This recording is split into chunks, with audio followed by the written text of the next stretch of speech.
আজকের পর্বের শুরুতেই আমরা দেখি গোটা বাড়ি থমথমে হয়ে আছে। রাজদেব যখন বিদ্যাকে কথা শোনাচ্ছিলেন, বিদ্যা তখন প্রশ্ন করে, আপনি কি এদের সবাইকে তেল দিচ্ছেন?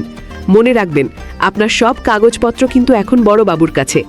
রাজদেব বিদ্যার উপর চিৎকার করে উঠলে ত্রিদা পাশ থেকে বলে ওঠেন, ভুলে যেও না, ও কিন্তু আমার পুত্রবধূ।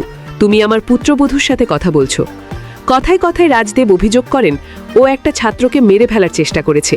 প্রফেসর SM পাশ থেকে বলেন, নিপুণ কোনো ছাত্র ছিল না।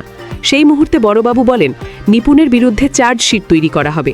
এই বলে বিদ্যাকে একটি ফর্মে সই করতে বললে সাক্ষী হিসেবে SM সই করার সময় রাজদেব তার হাত ধরে ফেলেন। বিদ্যা তখন বলেন, আপনি একজন নারীর গায়ে হাত দিয়ে অসভ্যতা করছেন। এরপর ত্রিদা বিদ্যাকে নিয়ে যাওয়ার সময় রাজদেব বলেন, ও আমার বাড়িতে ঢুকবে না। ত্রিদা উত্তর দেন, ও তোমার বাড়িতে ঢুকবে না, ওর যে পিজি আছে সেখানেই আমরা ছোট করে একটা আয়োজন করেছি। এই বলে বিদ্যাকে নিয়ে সেখান থেকে চলে যান। রাতবেলা ত্রিদা বিদ্যাকে ফুলসজ্জার জন্য সুন্দর করে সাজিয়ে দেন। রূপ, বিদ্যা আর রীতের জন্য পান আর দুধ নিয়ে এসে ত্রিদাকে জিজ্ঞাসা করে, এই আচারগুলো কে করবে? ত্রিদা বলেন, ওরা নিজেদের মতো করে সবটা গুছিয়ে নেবে।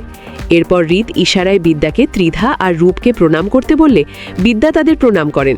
তারপর তারা সেখান থেকে চলে গেলে বিদ্যা বলেন, ওনারা কি আমার সত্যিকারের শ্বশুর শাশুড়ি যে আমি প্রণাম করব? রীত বলেন, আজকে আমাদের ফুলসজ্জা এখানেই ব্যবস্থা করা হয়েছে, সুন্দর করে খাট সাজানো হয়েছে। এই বলে বিদ্যার সাথে রোম্যান্টিক কথাবার্তা বলতে থাকলে বিদ্যা একটু রেগে যান। এর মধ্যেই রাজদেব বিদ্যাকে ফোন করে বলেন, আজকে নিপুণকে মেরে ফেলা হবে, তুমি জেলে যাবে। এবার তোমার কাছে কোনটা জরুরি, ফুলসজ্জার ঘর নাকি নিপুণকে বাঁচানো? এই বলে ফোনটা রেখে দেন। এ কথা শুনে বিদ্যা ফুলের সমস্ত সাজ খুলে ফেললে রীত বলেন, তুমি সমস্ত ফুলের সাজ খুলে ফেলছো কেন?